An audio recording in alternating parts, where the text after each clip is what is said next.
friends, how are you all? I hope you are doing good and making money in this market. Guys जो last video मैं अपने YouTube channel पे share करी थी last week, उस video में मैंने आपको क्या बताया था कि what rules, what steps to be follow to earn regular income from option buying. आप अगर ऑप्शन बायर है, स्मॉल ऑप्शन बायर, और ऑप्शन बाइंग से रेगुलर इनकम जनरेट करना चाहते हैं, छोटा छोटा प्रॉफिट अर्न करना चाहते हैं, तो वो वीडियो आपके लिए बहुत इंपॉर्टेंट है। जाके उस वीडियो का लिंक मैं डिस्क्रिप्शन बॉक्स में दे दूंगी, आप वीडियो देख लेना। आज की वीडियो में I am gonna talk about the rules which you have to follow if you want to get big amount in from the option buying. अगर आप अपनी ऑप्शन बाइंग से मैक्सिमम प्रॉफिट अर्न करना चाहते हैं, ऑप्शन बाइंग में full time trader बनना चाहते हैं, ऑप्शन बाइंग में अपना कैरियर बनाना चाहते हैं और एक अच्छे प्रॉफिटेबल ऑप्शन बायर बनना चाहते हैं, एक अच्छा अमाउंट ऑप्शन बाइंग से जनरेट करना चाहते हैं, then you have to follow this rule. तो इन रूल्स को ध्यान से सुनना, सारे रूल्स इंपॉर्टेंट है, पांचों के पांचों रूल्स जो मैं आपको बताने जा रही हूँ इंपॉर्टेंट है। एक भी रूल मिस मत करना और चीटिंग मत करना, सारे रूल्स को फॉलो करना। So I explain every rule one by one, ठीक है। So before I explain the rule, अगर आपको मेरी वीडियोस अच्छे लग रहे हैं, मेरा चैनल अच्छा लग रहा है, तो like, share and subscribe.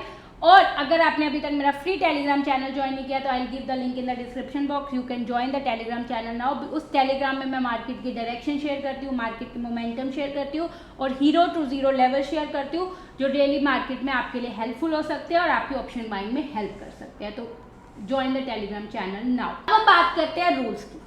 Rule number one, a good option buyer to have to follow is that never buy the out of money option or never buy the at the money option, always go for the deep in the money option. Why I say deep in the money option?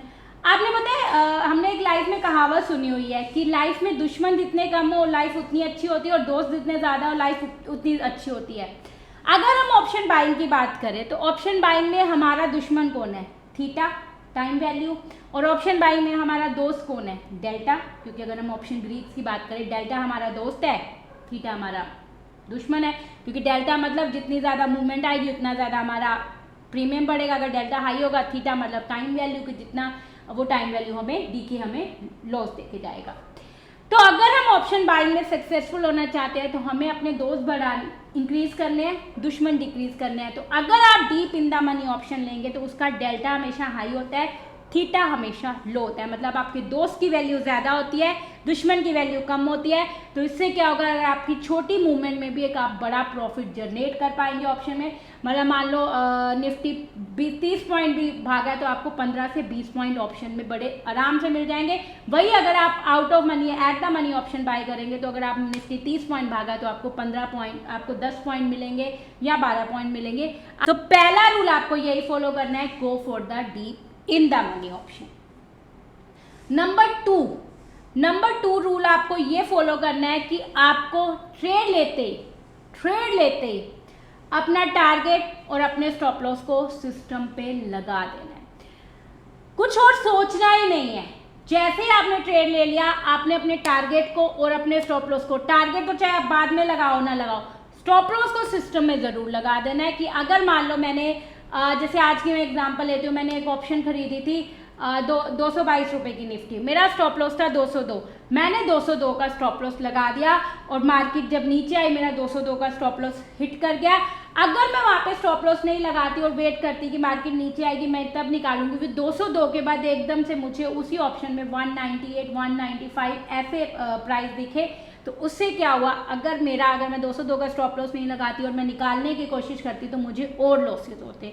अगर आप एक अच्छा profit option buying से कमाना चाहते हैं तो आपको स्टॉप लॉस और टारगेट हमेशा सिस्टम में लगाना है। आप दोनों कैसे लगा सकते हो, उसके लिए क्या एक्स्ट्रा मार्जिन चाहिए आप अपने ब्रोकर के अकॉर्डिंग चेक कर सकते हैं, बट दोनों चीज़ें आपके सिस्टम में होनी चाहिए। और इसमें मैं एक चीज़ और ऐड करूंगी, अगर आप एक प्रॉफिटेबल ऑप्शन बायर बनना चाहते हो तो निफ्टी में आपका जो स्टॉप लॉस होना चाहिए वो 20 to 25 पॉइंट से ज़्यादा नहीं होना चाहिए। ऑप्शन की बात करी, स्पॉट चार्ट की बात नहीं करी। निफ्टी में आपका जो स्टॉप लॉस है वो 20 to 25 पॉइंट से ज़्यादा नहीं होना चाहिए और बैंक निफ्टी में आपका स्टॉप लॉस 40 to 45 पॉइंट से ज़्यादा नहीं होना चाहिए, क्योंकि अगर आप इससे बड़ा स्टॉप लॉस लेंगे तो उसे कवर करने में आपको बहुत ज़्यादा टाइम लगेगा।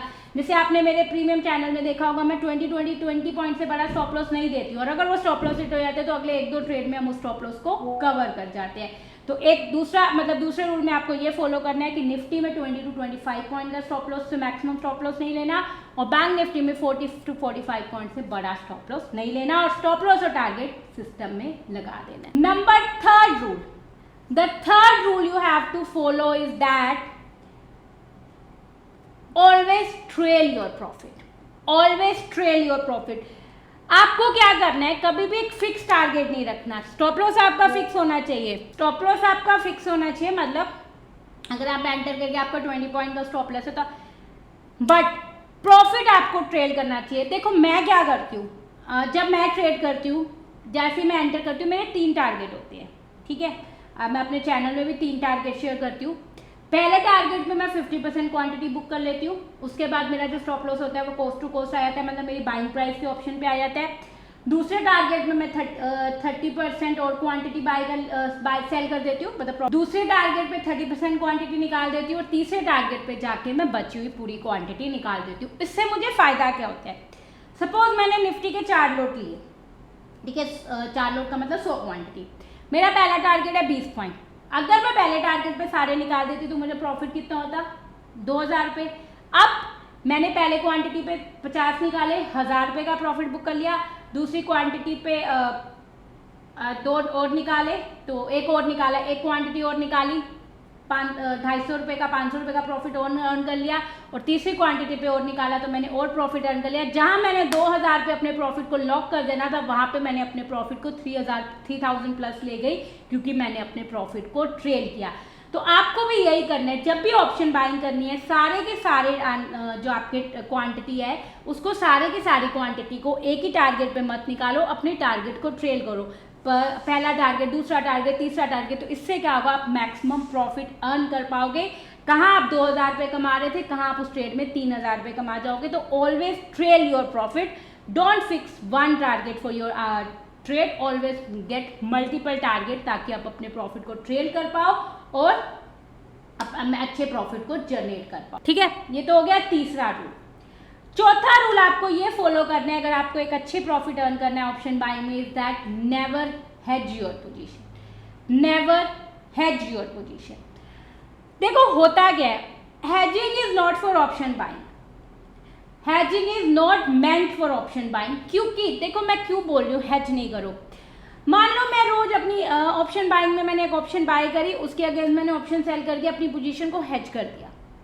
अब क्या होगा, जिस दिन मेरा टारगेट होगा, मैं अननेसेसरी ऑप्शन जो मैंने हेज करी उसका लॉस ले रही हूँ। मान लो सपोज मेरा 4 दिन टारगेट होता है, 1 दिन एसएल होता है, मैंने 4 दिन अपने हेजिंग का लॉस लिया अननेसेसरी, और सिर्फ 1 दिन अपने हेजिंग ने मुझे बचाया स्टॉप लॉस में।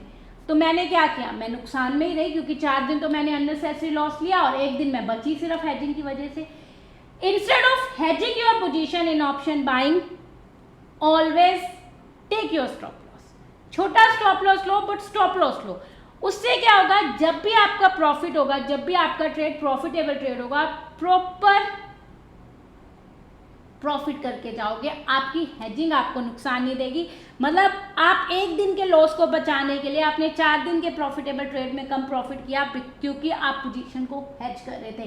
तो ये रूल हमेशा फॉलो करना, कभी भी ऑप्शन बाइंग में हेजिंग नहीं करनी है। ऑप्शन बाइंग में हेजिंग ऑप्शन बायर के लिए बनी ही नहीं है, हेजिंग बनी है ऑप्शन सेलर के लिए, या अगर आप फ्यूचर ट्रेड कर रहे हो तो फ्यूचर में हेज करो, क्योंकि फ्यूचर में आपका जो रिस्क है वो अनलिमिटेड रिस्क है।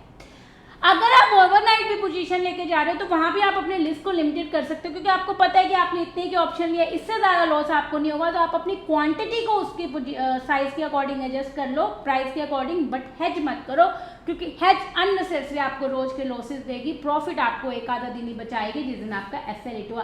तो इसलिए fourth rule you have to follow if you are want to get a maximum profit in option buying, never hedge your position, ठीक है।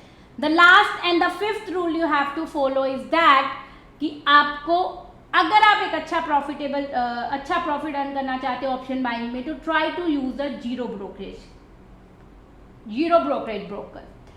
Y I am saying zero brokerage broker, suppose आपने दिन में 4 option buying में trade लिए, 4 आपने trade लिए, अब 4 में आपने 4 बार बाय किया, 4 बार सेल किया, ठीक है। एक बार आपने 40 रुपए दिए और 4 बार आपने दिए 160 रुपये।